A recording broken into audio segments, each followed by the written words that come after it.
नमस्कार, मैं हूं अमृता निमेशन और आप देख रहे हैं नादी टीवी। बुलेटिन की शुरुआत करेंगे इस वक्त की बड़ी खबर के साथ, जो कि रायपुर से मिल रही है। छत्तीसगढ़ में अब राज्यपाल बदल गई हैं। आरक्षण के मुद्दे के बीच ये फेरबदल किया गया है। छत्तीसगढ़ के नए राज्यपाल बने विश्वभूषण हरिचंदन। अनुसुईया उइके बनी मणिपुर की राज्यपाल। 5 राज्य में चुनाव से पहले बड़ा फेरबदल। 13 राज्यपाल और उपराज्यपाल की नियुक्ति की गई है। तो इस वक्त की बड़ी खबर आपको बता रहे हैं कि छत्तीसगढ़ के अब नए राज्यपाल होंगे विश्वभूषण हरिचंदन, जो कि पहले आंध्र प्रदेश के राज्यपाल थे। पुराना नाता रहा है उनका बीजेपी से, और अब यहां पर देखिए किस तरह से फेरबदल हुआ है। आरक्षण के मुद्दे के बीच ही फेरबदल देखा जा रहा है। छत्तीसगढ़ के नए राज्यपाल अब विश्वभूषण हरिचंदन होंगे। अनुसुईया उइके मणिपुर की राज्यपाल बनाई गई हैं। 5 राज्य में चुनाव से पहले एक बड़ा फेरबदल यहां पर देखने को मिल रहा है। 13 राज्यपाल और उपराज्यपाल की नियुक्ति की गई है। बता दें आपको विश्वभूषण हरिचंदन के बारे में, उड़ीसा से बीजेपी के वरिष्ठ नेताओं में से एक माने जाते हैं। उड़ीसा के चिल्का और भुवनेश्वर विधानसभा क्षेत्र से वे 5 बार पहले विधायक भी रह चुके हैं। सन 1971 में अपना राजनीतिक सफर शुरू करने के दौरान वो जनसंघ से जुड़े थे। इसके बाद हरिचंदन 1977 में जनता पार्टी के गठन तक जनसंघ के आंध्र प्रदेश के महासचिव रहे। यही नहीं, वे संघ के राष्ट्रीय कार्यकारी सदस्य भी रह चुके हैं। इसके अलावा विश्वभूषण हरिचंदन आंध्र प्रदेश के 1980 से 1998 तक प्रदेश बीजेपी के अध्यक्ष भी रहे। वहीं 2004 में आंध्र प्रदेश की बीजेडी गठबंधन सरकार में वे कैबिनेट मंत्री भी रहे। तो पुराना नाता उनका रहा है बीजेपी से, और इसके साथ ही अब वो छत्तीसगढ़ के नए राज्यपाल नियुक्त कर दिए गए हैं। ज्यादा जानकारी के लिए रुख करते हैं संवाददाता नदीम की ओर। नदीम, छत्तीसगढ़ में अब राज्यपाल बदल दिए गए हैं। आरक्षण के मुद्दे के बीच जो ये बदलाव देखा गया है, क्या लगता है, क्या कुछ सरगर्मियां हो सकती है राजनीतिक गलियारों में? देखिए, महाराष्ट्र के विवाद के बीच देश भर के 13 राज्यपाल और उपराज्यपाल की जो है वो यहाँ पर बदला गया है। यहाँ नई नियुक्ति भी की गई है। वहीं अगर हम बात करें छत्तीसगढ़ की, तो आरक्षण विवाद के बीच एक बड़ा उलटफेर यहाँ पर किया गया है। राज्यपाल अनुसुईया उइके को मणिपुर का राज्यपाल बनाया गया है। उनके जगह जो है विश्वभूषण हरिचंदन को छत्तीसगढ़ का नया राज्यपाल नियुक्त किया गया है। कहीं ना कहीं एक बड़ा जो है बड़ी बदलाव की बयार राज्यपाल को लेकर के हुई है। इसके कई राजनीतिक मायने भी जो है वो निकाले जा रहे हैं। जिस तरह से महाराष्ट्र में जो है कोसरिया को लेकर के जो है लगातार विवाद जारी था, और उसके बीच उनका इस्तीफा मंजूर कर दिया गया है। तो उनकी जगह छत्तीसगढ़ के बीजेपी के नेता रहे, और इस वक्त झारखंड के राज्यपाल रमेश बैस को महाराष्ट्र जो है वो भेजा गया है, और छत्तीसगढ़ की राज्यपाल को मणिपुर भेज दिया गया है। और उनकी जगह जो है आंध्र प्रदेश के जो राज्यपाल है विश्वभूषण हरिचंदन को छत्तीसगढ़ जो है वो भेजा गया है। काफी लंबा राजनीतिक अनुभव जो है वो विश्वभूषण जी का रहा है। और ये क्योंकि छत्तीसगढ़ के राज्यपाल अभी बने, इससे पहले वो आंध्र प्रदेश के राज्यपाल थे। 1971 से उन्होंने अपनी राजनीतिक कैरियर की शुरुआत की थी। उसके बाद साल 1977 में जनता पार्टी के गठन तक वो आंध्र प्रदेश के जो है महासचिव रहे, जनसंघ के महासचिव रहे। इसके अलावा संघ के राष्ट्रीय कार्यकारी सदस्य भी रहे। हरिचंद्र की अगर बात करें, आंध्र बीजेपी अध्यक्ष पद का भी का दायित्व उन्होंने संभाला है। उनका कार्यकाल 1980 से 88 तक रहा। उसके बाद अगर हम बात करें तो 2004 में जो है आंध्र प्रदेश की बीजेडी और बीजेपी गठबंधन की जो सरकार रही, उसमें कैबिनेट मंत्री की भी जिम्मेदारी जो है उन्होंने संभाला है। तो एक बड़ा उलटफेर किया गया, जिसके कई राजनीतिक मायने निकाले जा रहे हैं। पहला तो ये कि छत्तीसगढ़ में जिस तरह से आरक्षण विवाद चल रहा था, और जिस तरह से राज्यपाल और सरकार के बीच तकरार चल रहा था, उसका एक बड़ा वजह इसको माना जा रहा है। वही अगर हम अगर अन्य जगह की बातें, तो आने वाले समय में 9 प्रदेशों में जो है वो विधानसभा चुनाव होने हैं, और उसको लेकर भी ये काफी बदलाव जो है काफी अहम माना जा रहा है। बिल्कुल नदीम, काफी अहम माना जा रहा है ये बदलाव। इस वक्त हमारे साथ वरिष्ठ पत्रकार उचित शर्मा जी हमारे साथ जुड़ चुके हैं। उचित शर्मा जी, आपका बहुत बहुत स्वागत है नादी टीवी में।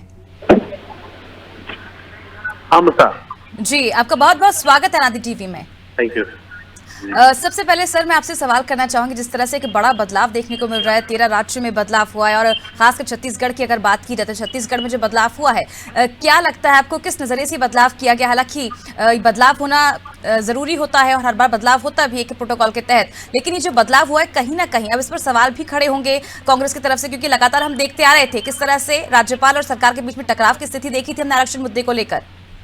जी बिल्कुल, टकराव की स्थिति तो सभी जगह थी। आप महाराष्ट्र की बात कर ले, झारखंड की बात कर ले, छत्तीसगढ़ की बात कर ले, तो वो टकराव की स्थिति तो सभी जगह थी। हालांकि ये रूटीन के आप चेंजेस बोल सकते हैं कि राजनीति में, लेकिन कोई भी चीजें राजनीति से अछूती नहीं है। वो आप बोले कितना भी कि राष्ट्रपति इन सबसे अलग है राजनीति से, राज्यपाल राजनीति से अलग है, आप कितना भी बात कर ले, मगर राजनीति जो है हर चीजें राजनीति से जुड़ी ही रहती है। जी। आप देख ले कि जिस तरीके से महाराष्ट्र के राज्यपाल जी के कई बार विवादित बयान आए, छत्तीसगढ़ में आरक्षण को लेके काफी इशू रहा, झारखंड में लेके काफी इशू रहे, तो ये सब चीजें जो है वो राजनीति से परे हट के आप इसको नहीं देख सकते। वर्तमान में जो परिवर्तन हुए हैं उसे आप मान के चलिए कि राजनीति से प्रेरित, तो मैं इसे कहूंगा कि इसमें कोई भी चीजें बिना राजनीति दृष्टिकोण के, बिना राजनीति की फोकस और विजन के नहीं होती। आने वाले समय में ये 23 और बहुत सारे राज्यों में, 9 राज्यों में चुनाव जो है वो है, फिर लोकसभा के चुनाव है, तो वो अपनी अपनी व्यवस्था है। हर राजनीतिक पार्टी और केंद्र में बैठे लोग अपने हिसाब से करते हैं। हालांकि ये कहना गलत होगा कि ये राजनीतिक चेंजेस हुए हैं, राजनीतिक रद्दोबदल और चेंजेस पर ये हुए हैं, लेकिन राजनीति तो है जरूर, कुल मिला के राजनीति जरूर है। और केंद्र भी जिन जगह विवादों से घिरी हुई तो उसमें अपनी छवि थोड़ा ठीक करने की कोशिश में है कि महाराष्ट्र में, क्योंकि कई खिलाफत जो है वो राज्यपाल और गवर्नर की भी हुई है, कई लड़ाइयां जो है प्रदेश सरकार की और गवर्नर की जो 36 के आंकड़े रहे हैं, तो उसको भी कहीं ना कहीं थोड़ा सा उसको विराम मिलेगा, दिखेगा। जिस तरह से आप कह रहे हैं कि कहीं ना कहीं थोड़ा बहुत विराम लग सकता है, लेकिन अगर बात की जाए जिस तरह से विश्व भूषण हरिचंदन को अब राज्यपाल नियुक्त किया गया छत्तीसगढ़ में, ऐसे में उनका अगर आप पास्ट देखें तो वो बीजेपी के दिग्गज नेता रहे उड़ीसा से, क्या लगता है कि इसे लेके कांग्रेस अब मुसीबत खड़ी नहीं करेगी, कहीं ना कहीं सवाल खड़े नहीं करेगी? नहीं करेंगी, वो तो सबके साथ है। आप देखिए जब भी उनकी पृष्ठभूमि अगर आप देखें, उनके बैक में आप जाए तो सभी की पृष्ठभूमि जो या तो संघ की होगी या भारतीय जनता पार्टी की होगी या ब्यूरोक्रेट्स की होगी।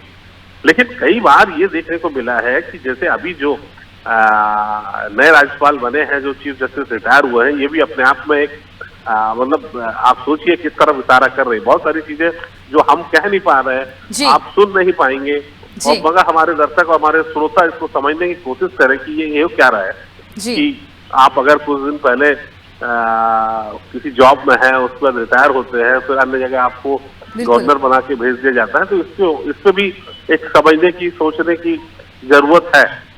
ये क्या हो रहा है, इन्होंने किन जिम्मेदारियों को उन्होंने निभाया, और इसमें थोड़े से विराम होने चाहिए।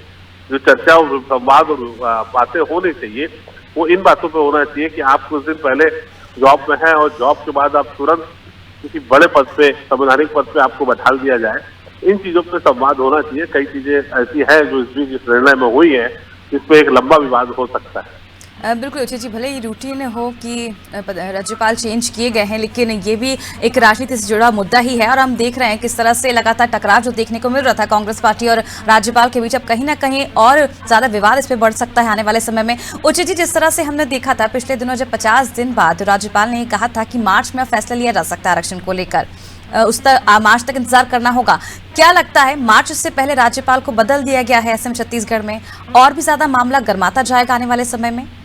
देखिए, ये आरक्षण का मामला सभी पार्टियां, भारतीय जनता पार्टी हो चाहे कांग्रेस हो, ये विषय क्रेडिट का है जी। ये दुर्भाग्य है छत्तीसगढ़ की जनता का, ट्राइबल्स का, कि वो दोनों ही प्रदेश के जो बड़े राजनीतिक दल हैं वो चाहते हैं कि आरक्षण आए। 10 मिनट की डिबेट और डिस्कस के बाद दोनों ही राजनीतिक दल सहमति से आरक्षण लाया जा सकता है, मगर एक आरक्षण का विरोध नहीं, सवाल इसकी प्रक्रिया का विरोध कर रहा है विपक्ष। तो वो विपक्ष ने जो अपनी असहमति जताई है, वही गवर्नर हाउस ने अपनी असहमति जताई है, क्योंकि जिस तरीके से और जिस प्रोसेस से आरक्षण का मांग की गई है, विधेयक पास हुआ है, वो कानून बनने की जरूरत है, और वो कानून इमीडिएटली आप उसको चैलेंज किया जा सकता है और उसमें कई याचिकाएं लगेंगी, और इसका वही हाल होगा जो पूर्व के आरक्षण का कोटे का हुआ है जी। तो विपक्ष इसमें बहुत हद तक विपक्ष सही है, बहुत हद तक पक्ष सही है, मगर दुर्भाग्य जनता का है कि हार जनता रही है, हार लोकतंत्र रहा है, और जो है आपसी मनमुटाव, क्रेडिट लेने का विषय, क्रेडिट लेने की कोशिश, वो जीत रही है। बिल्कुल उचित जी, कहीं ना कहीं आपसी मनमुटाव के चलते इसका भुगतान जो है आम जनता को करना पड़ रहा है, नुकसान भी है जो आम जनता को उठाना पड़ रहा है। बहुत बहुत शुक्रिया उचित जी तमाम जानकारी हमें देने के लिए, हमसे जुड़ने के लिए। तो आपको बता दें किस तरह से अब राज्यपाल को बदल दिया गया है। नदीम, आपसे जानना चाहूंगी, जिस तरह से कुछ दिन पहले राज्यपाल का बयान सामने आया था आरक्षण को लेकर, उन्होंने कहा था कि अभी मार्च तक इंतजार करना होगा और मार्च से पहले ये फेरबदल, क्या लगता है क्या सवाल खड़े होंगे, किस तरह से राजनीतिक गलियारों में सरगर्मी तेज बढ़ती दिखाई देगी? जिस प्रकार ने राज्यपाल ने आरक्षण को लेकर के राज्य सरकार और राज्यपाल के बीच जो है आरक्षण मामले को लेकर के जो विवाद चल रहा था, उसके बीच उनका एक बयान आया था कि मार्च का इंतजार करिए। मार्च में, यानी उन्होंने इस इशारे में कह दिया था कि जो भी फैसला होगा वो मार्च में होगा, और उससे पहले राज्यपाल को बदला जाना निश्चित रूप से सियासी गलियारों में जो है वो कहीं ना कहीं उथल पुथल जो है वो मचाने वाला है, क्योंकि इसी के बीच मुख्यमंत्री भूपेश बघेल का भी ट्वीट आ चुका है नए राज्यपाल को लेकर के, अमृता, कि उन्होंने कहा है कि महामहिम राष्ट्रपति जी ने जो श्री विश्व भूषण हरिचंद जी को छत्तीसगढ़ का नया राज्यपाल नियुक्त किया है, उन्हें ढेर सारी बधाई और शुभकामनाएं। मैं छत्तीसगढ़ की राज्य की ओर से हमारे नए संवैधानिक अभिभाषक का स्वागत यहाँ पर उन्होंने करता हूँ की बात उन्होंने जो है वो कही है। तो कहीं ना कहीं जो है नए राज्यपाल को का स्वागत यहाँ पर है, लेकिन इसके बाद नए राज्यपाल के बाद ये आरक्षण का मसला हल होता है कि इसी तरह विवाद जारी रहता है, ये एक बड़ा सवाल है अमृता, क्योंकि देखिए ये आरक्षण का मसला सिर्फ सरकार और राजभवन के बीच का नहीं है, इसके बीच जो है आम जनता के तमाम जरूरी मसले हैं वो अटके हुए हैं। अगर हम बात करें एग्जाम में आरक्षण की बात करें, एग्जाम के रोस्टर की बात करें, तो भर्तियों की बात करें, नौकरियों की बात करें, इसके अलावा बहुत सारे ऐसे जो सरकारी और काम काज है जिसपे इसका अहम रोल होता है, वो सारे अटके हुए हैं। रोस्टर जीरो कर दिए गए हैं, शैक्षणिक संस्थानों में भर्तियां जो है वो शून्य घोषित कर दी गई है। पीएससी ने पहले ही रोस्टर को जो है वो करके इस पूरे जो है इसका जारी कर दिया है। तो बड़ा पेच यहाँ पर फंसा हुआ है, जिससे आम जनता जो है राजभवन और सरकार के बीच पिसती हुई नजर आ रही है। अब एक बड़ा सवाल ये कि इसके बाद क्या इस आरक्षण मुद्दे का मसला हल होगा? नए राज्यपाल क्या इस मसले को लेकर के सजगता दिखाते हुए जल्द इस मसले पर निर्णय करेंगे कि यह जो सियासत है वो जारी रहेगा? बिल्कुल, बहुत बहुत शुक्रिया नदीम तमाम जानकारी। तो देखिए अब जिस तरह से राज्यपाल अनुसुईया उइके ने कुछ दिन पहले ये कहा था पत्रकारों से कि मार्च तक इंतजार करना पड़ेगा आरक्षण मुद्दे को लेकर, और एकदम से जिस तरह से यहाँ पर फेरबदल हुआ है, उन्हें मणिपुर का राज्यपाल बना दिया गया है और छत्तीसगढ़ का राज्यपाल अब विश्व भूषण हरिचंदन होंगे। ऐसे में कई सवाल अब कांग्रेस खड़ी करेगी, क्योंकि लगातार हम देख रहे थे किस तरह से राजभवन और सरकार के बीच में तनातनी चल रही थी आरक्षण मुद्दे को लेकर। अब कहीं ना कहीं जो इसका नुकसान है वो आम जनता को भुगतना पड़ रहा था, अभ्यर्थियों को भुगतना पड़ रहा था। परीक्षाओं को लेकर भी काफी संशय बना हुआ है कि आखिर परीक्षाएं अगर होंगी और उसका नतीजा आएंगे तो किस बेसिस पर आरक्षण दिया जाएगा। और अब जिस तरह से चुनाव से पहले 13 राज्यों के राज्यपाल बदले गए हैं, और कहीं ना कहीं अभी कई सवाल खड़े करेगा, क्योंकि ये भी देखा गया है विश्व भूषण हरिचंदन जो कि बीजेपी से उनका पुराना नाता रहा है, और कांग्रेस अब इसे लेकर एक बड़ा मुद्दा आने वाले समय पर बना सकती है।